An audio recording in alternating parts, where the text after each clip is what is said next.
Student, today we are going to start the first of thermodynamics. It's very important as far as first means that is nothing but the third semester is concerned. So first law is very important. Now in this first law, it is always asked, the statements are always asked, statement and mathematical expression they are always asking in the first law of thermodynamics. Remember here, first law of thermodynamics. This law is nothing but it is called as law of conservation of energy. This law is called as law of conservation of energy. This law is called as the law of conservation of energy. And remember here, this law is given by 5 scientists: Helmholtz, Kelvin, Joule, Mayer, and Clausius. These are the scientists who have designed this first law. Who have designed this first law? Helmholtz, Kelvin, Joule, Mayer, and Clausius. Now, remember in this first law of thermodynamics, statements are always asked in the examination and the mathematical expression for it. Now, we are going to derive this mathematical expression also along with these statements. Now, what are statements I am saying here? That statements are very important. And statements are very important. Now, see the first statement. What is the first statement? Energy neither be created nor be destroyed. Energy neither be created nor be destroyed. But one form of energy can be converted into another form of energy. This is the first statement. What is the first statement? Energy neither be created nor be destroyed, but one form of energy can be converted into other form of an energy. This is the first statement. Now, second statement. What is second statement? When one form of energy, disappears, then equivalent amount of another form of energy appears. जसं मी तुम्हाला सांगितलंय की समजा इलेक्ट्रिकचा fan आहे, हा इलेक्ट्रिकचा fan आहे, आपण जर इलेक्ट्रिसिटी सप्लाय जर केली तर ते इलेक्ट्रिसिटी सप्लाय केल्यामुळे आपल्याला काय होतो, हा फॅन काय होतो, रोटेट होतो.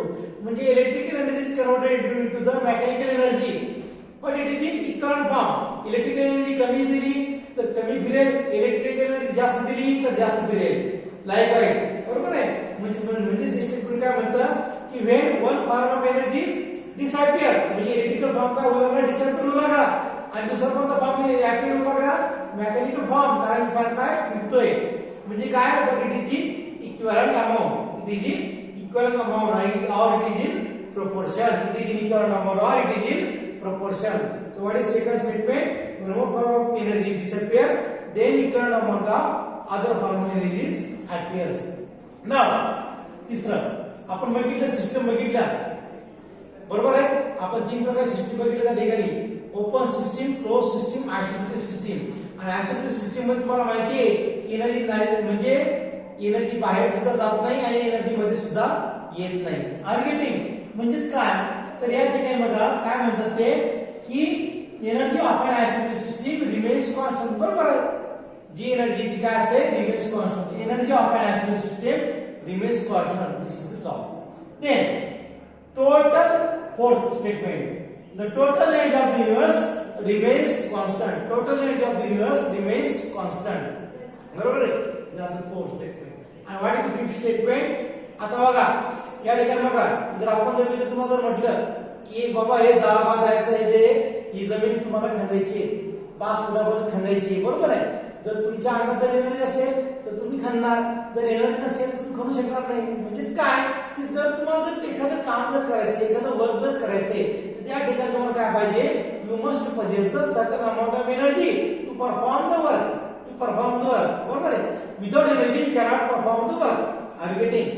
मग बघा, मग तेच डेफिनेशन दिले. It is impossible for any machine, कोणत्या machine, it is impossible to do the work without consuming the energy.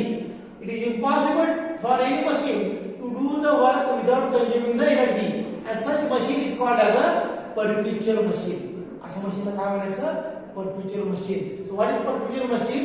It is impossible for any machine to do the work without consuming the energy, and such machine is called as a perpetual machine. And this definition was given by the scientist Helmholtz in 1847. He definition कोणी दिली, scientist कोणी दिली, Helmholtz दिली 1847 मध्ये. म्हणून is called as a perpetual machine. Now these are the various statement of the first law of thermodynamics. तर कोणकोणते statement आहेत, तर तुम्हाला स्टेटमेंट सांगितलं आहे की this law is given by Helmholtz, Kelvin, Joule, Mayer आणि Clausius. This law is also called as law of conservation of energy.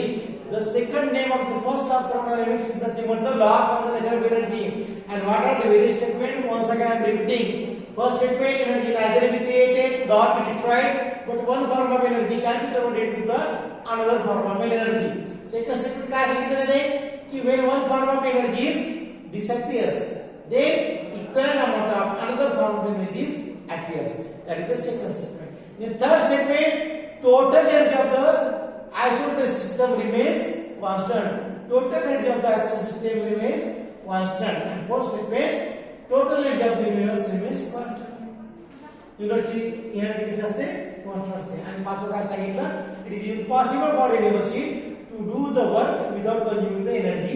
And such machine is called as a perpetual machine. And this term was given by the scientist Helmholtz.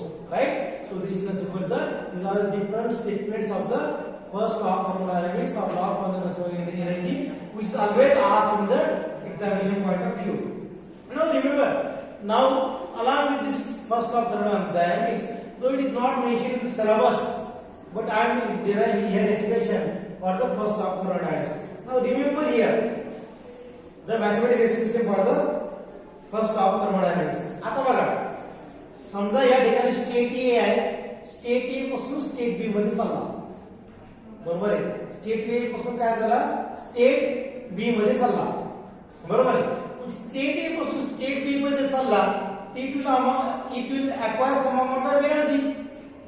तो काय घेईल, सम amount of काय घेईल, तो energy घेईल. मग काय होईल की स्टेट ए हा पहिले असताना याच्याजवळ थोडीफार एनर्जी होती, बरोबर आहे. याच्याजवळ काय होती, थोडीफार एनर्जी ऑलरेडी होती. आणि जी एनर्जी ऑलरेडी असते त्याला काय म्हणतात, इंटरनल एनर्जी म्हणतात. जी एनर्जी ऑलरेडी असते त्याला काय म्हणतात, इंटरनल एनर्जी म्हणतात.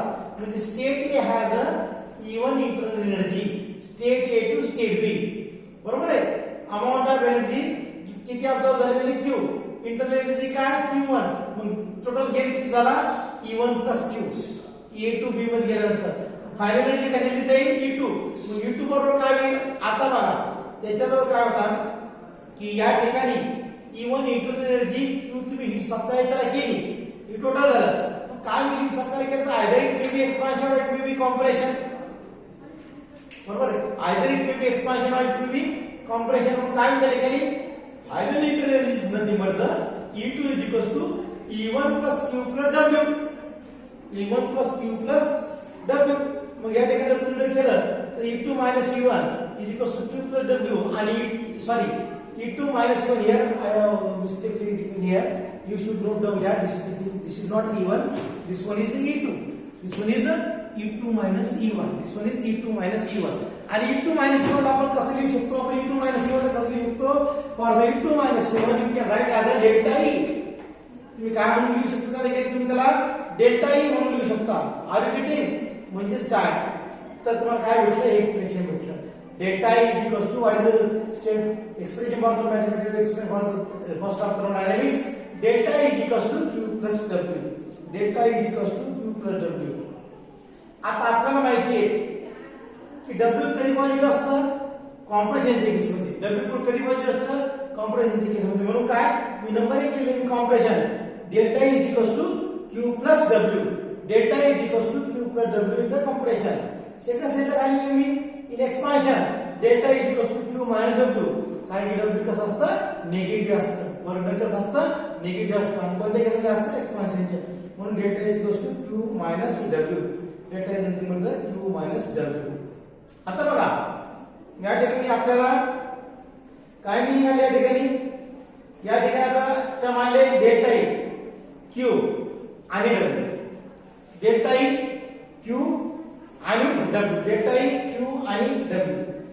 आता बघा या ठिकाणी आता मी एक एक टर्म तुम्हाला डिस्क्राइब करत आहे की साइन कन्व्हेन्शन. नेक्स्ट हेडिंग घ्या, sign conventions of delta E, comma Q and W. Sign conventions, त्यांना मीनिंग काय, sign conventions of delta E, Q आणि W यांचं मीनिंग काय. आता बघा डेल्टा ई जर प्लस डेल्टा ई जर असलं, प्लस डेल्टा ई आहे म्हणजे याचा अर्थ काय, प्लस डेल्टा ई आहे म्हणजे U2 मोठा आहे E1 पेक्षा. डेल्टा ई कसा आहे पॉझिटिव्ह. समजा डेल्टा ई कसा मी सांगितलं बाबा डेल्टा ई काय तुमचा 10 आहे. किती तुमचा डेल्टा ई किती आहे 10 आहे. म्हणजे V2 ची किंमत जर 20 असली आणि E1 ची किंमत जर 10 असली 20 - 10 बरोबर 10 पॉझिटिव्ह 10. आर्बिटिक म्हणजे plus delta E it means increase in internal energy. Plus म्हणजे काय इन्क्रीज इन इंटरनल एनर्जी. आणि त्या केसमध्ये काय असतो त्या केसमध्ये E2 is greater than E1. E2 is greater than E1. आता दुसरी केस काय तुझे सायकल विषय काय minus delta E. Minus delta E म्हणजे काय मायनस यायला पाहिजे उत्तर. म्हणजे काय मायनस यायला पाहिजे म्हणजे E1 जो आहे हा मोठा पाहिजे. E1 ची व्हॅल्यू मोठी पाहिजे.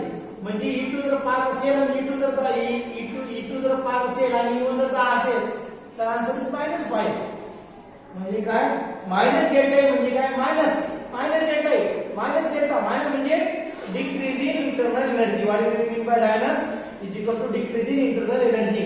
आणि ते म्हणजे काय त्याच्यावर काय असणार आहे E1 is greater than E2. E1 is greater than E2 किंवा E2 is less than E1.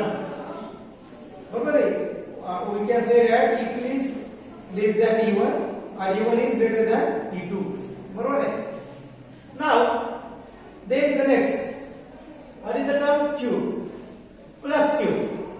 Plus Q म्हणजे काय plus Q म्हणजे heat is absorbed by the system from the surrounding. What do you mean by plus Q? Heat is absorbed by the system from the surrounding. Plus Q it is absorbed by the system from the surrounding. Minus Q जर minus जर Q असेल तर heat is evolved by the system. It is evolved by the system आणि कोणाला to the surrounding. Minus Q म्हणजे heat is evolved by the system to the surrounding. System to surrounding. आता कोणती term राहिली plus W. आता आपण बोलतो अगोदर बघितलं what is plus W? Plus W is what is plus W? That is nothing but the work done on the system by the surrounding. What is plus W? Plus W म्हणजे काय work is done on the system आणि कोणाकडून by the surrounding. म्हणजे काय that is nothing but the compression. आणि compression मध्ये तुम्हाला माहिती आहे V2 is less than V1 or V1 is greater than V2. V1 कसा आहे greater than V2. V2 कसा आहे V2 is less than V1. आणि minus W म्हणजे काय तर minus W म्हणजे work is done by the system on the surrounding. Work is done by the system on the surrounding and that is nothing but the expansion. That is nothing but the expansion. आणि त्या केसमध्ये काय म्हणता येईल त्या केसमध्ये V2 is always greater than V1. V2 is always greater than V1. Right? In this way, in this lecture we are studying the first law of thermodynamics. So various statements, addition, mathematical expression, along with sign conventions of delta E, Q, and W. Right? So we are meeting in the next lecture. Thank you very much.